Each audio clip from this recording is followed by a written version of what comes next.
Hey guys, Nishquik here. So today I wanted to talk about a particular game that was announced recently. I guess not really recently, but over the past month. I know I'm kind of late to the party, but in the past Nintendo Direct that happened in February, we got the announcement finally for The Legend of Zelda Skyward Sword HD.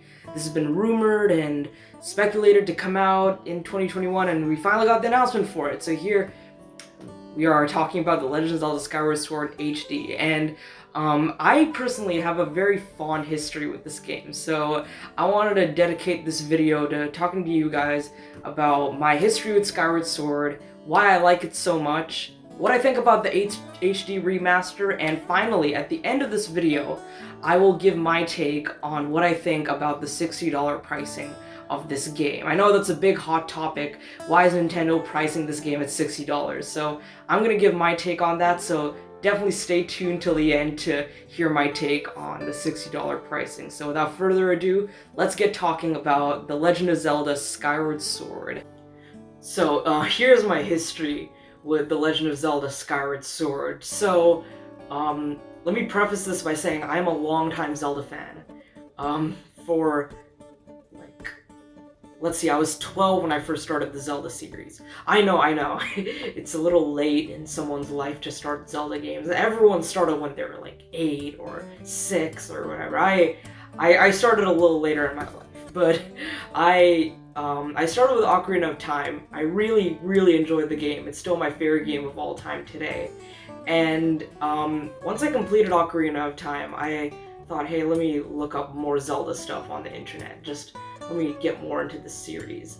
And then I found Skyward Sword, and I will still say this today that before Skyward Sword came out, Ocarina of Time was the game that made me a Zelda fan. Just plain made me a Zelda fan. But Skyward Sword, the hype leading up to that game, and when I got the game, that game locked me in as a long-time Zelda fan. I don't know if that makes sense, but just after Skyward Sword, I told myself, I'm here to stay. I'm here to stay with this series forever. I'm really enjoying it, and it's what made me consider Zelda my favorite video game series of all time.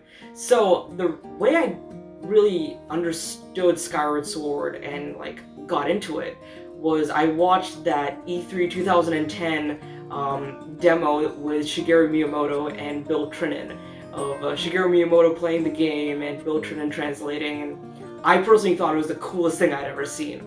With one-to-one sword play, when you slash left, Link slashes left, and when you slash right, Link slashes right, and you can shoot your arrow by recoiling the nunchuck, you can throw your bombs, you can roll your bombs.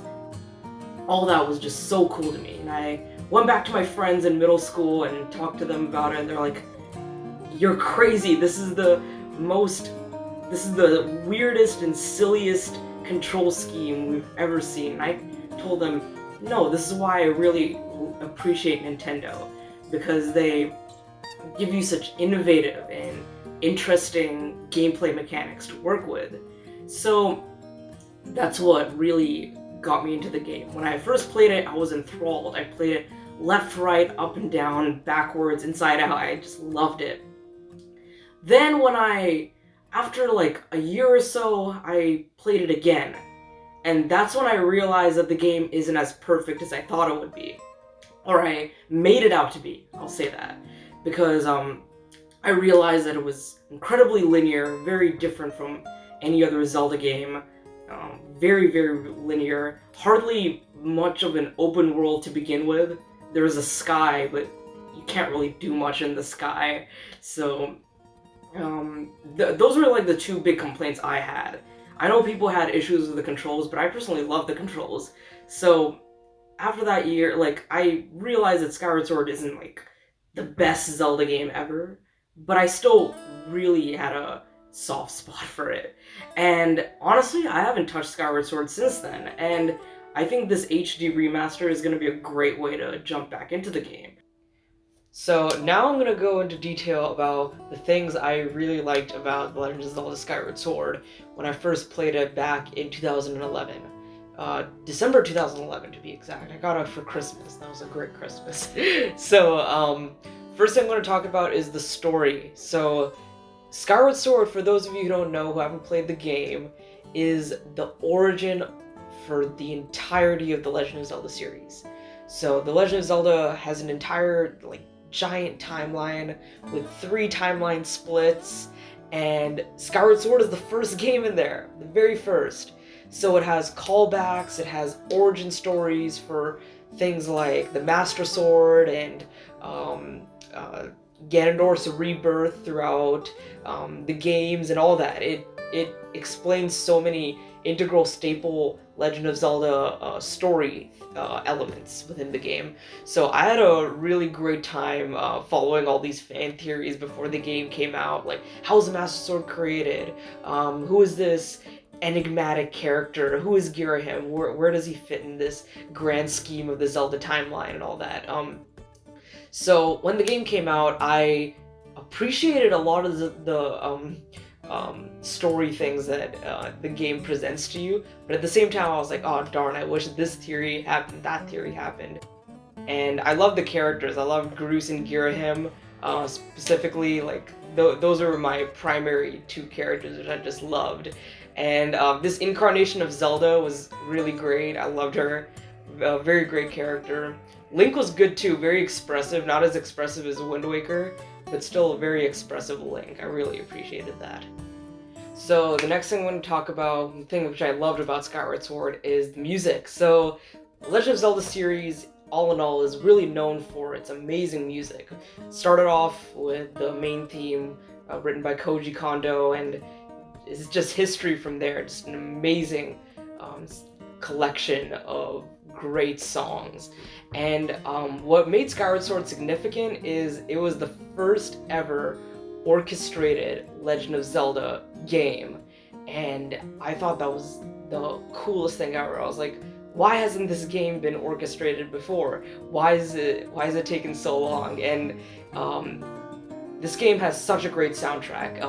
It's got a lot of very homey and comforting songs, like the Skyloft theme, for example, and it's got a lot of mythical and folky songs in there too, like the Isle of Songs theme and Fi's theme. And also my favorite Legend of Zelda song is present in this game, actually.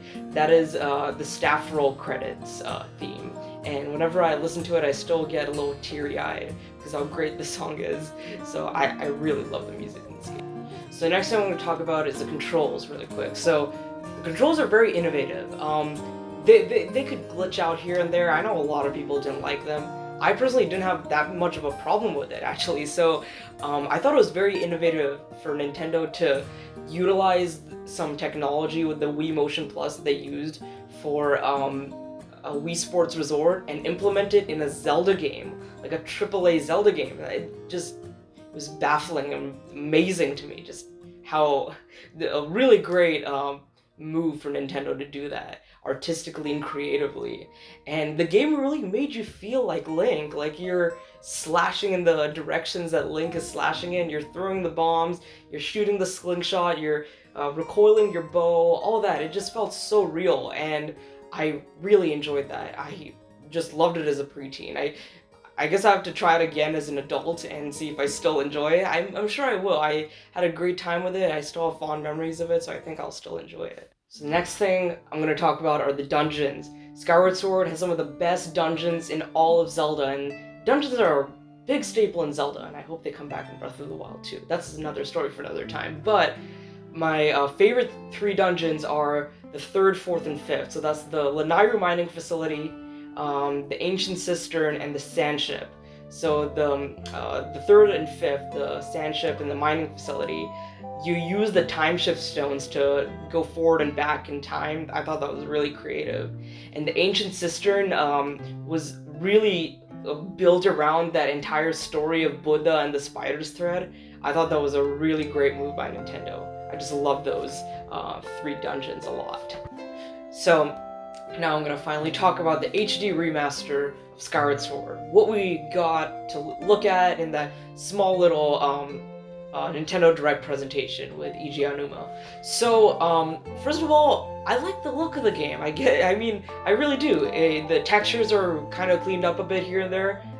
they look a lot more smoother. The shadows look better. Like in that one close-up of Link, you can like see the shadows on his face. It looks pretty cool. And the game runs at a clean 60 FPS. When I first saw the Nintendo Direct, I don't think I saw the trailer in 60 FPS, so I didn't catch that. But then later on, a couple hours later, someone told me, hey, the game's at 60 FPS, watch the trailer like that. And I watched it in 60 FPS, and it looks so good with that updated frame rate. I really, really like that. I hope it stays that way, docked and in handheld on the Nintendo Switch. And I think the option to add button controls to the game and make the sword controls on the right joystick, I thought that was a really great idea. It now allows the game to be a lot more accessible to newer players and people who didn't enjoy the motion controls to begin with Skyward Sword. I wonder how some of the items will be used, but I don't think that'll be that big of an issue. I'm just kind of wondering how the bomb rolling will be. I guess I don't know. We'll figure it out. We'll get to that once the game comes out or once they show us more. Overall, I really like the updates they've done to the game. I just wish there was more. So that brings me over to the pricing of the game. Yes, you got updated visuals. You got a new button configuration. But I do not think that's enough to justify a $60 version of a Wii U game. I don't know. Maybe $30, $40. I know I will defend Skyward Sword till the end, but I don't think this is enough to justify $60. But I am really hoping that there will be more content added.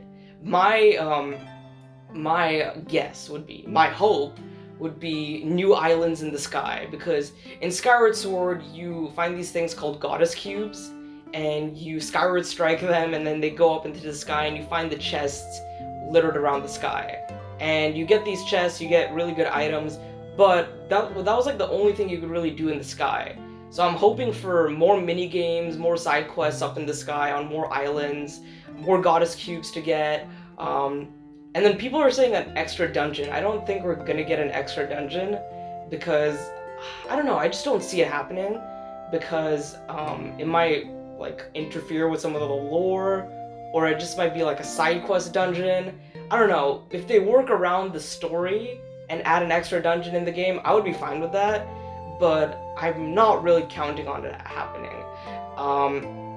Yeah, I just hope they add more islands in the sky because like I was saying earlier in the video, the overworld is like completely non-existent with Skyward Sword. So I really hope they add some things to really open up the sky to make it more of an accessible and enjoyable place to explore outside of just the regular sky and then the Thunderhead you explore later in the game. So we'll see. I hope Nintendo follows through with this. So that concludes my whole like history with Skyward Sword and all that, what I liked about the game, what I think about the remaster. Yeah, that brings us to the end of this video. But I just wanted to say to people who haven't played the game, I hope I kind of made the game sound a little more interesting. I hope after watching this video you guys will maybe want to play the game a bit more. For people who already have played the game, I hope this remaster maybe makes you look at it in a different light because of the remap controls or whatever. We'll see. I just really hope they add more content into this game that will really justify the $60, but we'll see about it. All in all, I think Skyward Sword is a really great game. I really enjoyed it. It has a very special place in my heart, and I hope you guys experience the same joy and enjoyment I had with this game. And yeah, that about wraps it up. I'm Nishquik, signing off. See ya.